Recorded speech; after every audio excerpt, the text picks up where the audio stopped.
បនការប្រាសាមគ្គីវត្តអារាមហៅវត្តភ្លឺដែលស្ថិតនៅក្នុងភូមិភ្លឺឃុំបេខ្ពស់ស្រុកបវរខេត្តបាត់ដំបង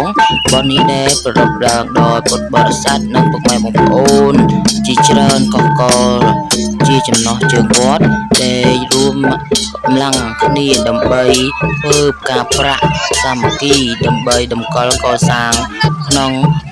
នៅក្នុងបរិវេណវត្តតែម្ដងពុកម៉ែបងប្អូនការប្រាក់ដែលពុកម៉ែបងប្អូនបានចូលរួមទាំងអស់ចំនួន139ដើមដែល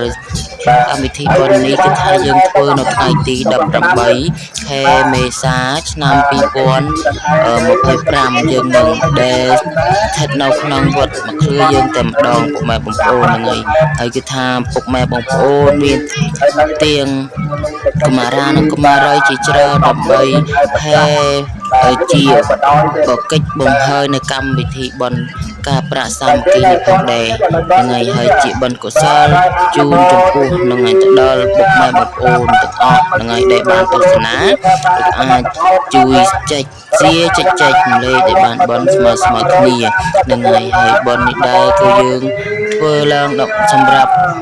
កសាងនៅក្នុងវត្តតែម្ដងពុកម៉ែបងប្អូនគឺថាវត្តយើងកំពុងតែកសាងនឹងហើយកសាងដូចជា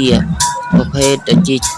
នេះជាប្រាង្គសម្រាប់ដាក់ធាតុនិងសម្រាប់ឲ្យព្រះសង្ឃអាចជាគង់នៅពុកម៉ែបងប្អូនហ្នឹងហើយពុកម៉ែបងប្អូនគឺថាមនុស្សច្រើនក៏កមែនទេគឺថាជាថ្ងៃបង្ហើយនេះគឺយើងហែពុទ្ធតេកណាជុំព្រះវិហារចំនួន3ជុំពុកម៉ែបងប្អូនមានទាំងថៃយ៉ាំមានទាំងពុកម៉ែបងប្អូនរួមមុខថៃយ៉ាំមានទាំងអ្នកហែហោមជាច្រើនហ្នឹងហើយមានទាំងអ្នកកាន់ការពិសេសខាងកុមារាកុមារីដែលយើងស្លៀកពាក់បែកជា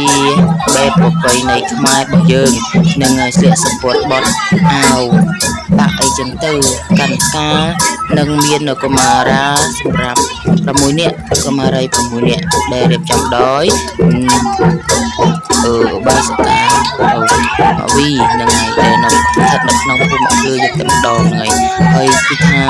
បងប្អូនគឺមានសិទ្ធិជាឆ្លាតច្រើនមែនទែនពុកបងប្អូនច្រើនកកកតែម្ដងពុកបងប្អូន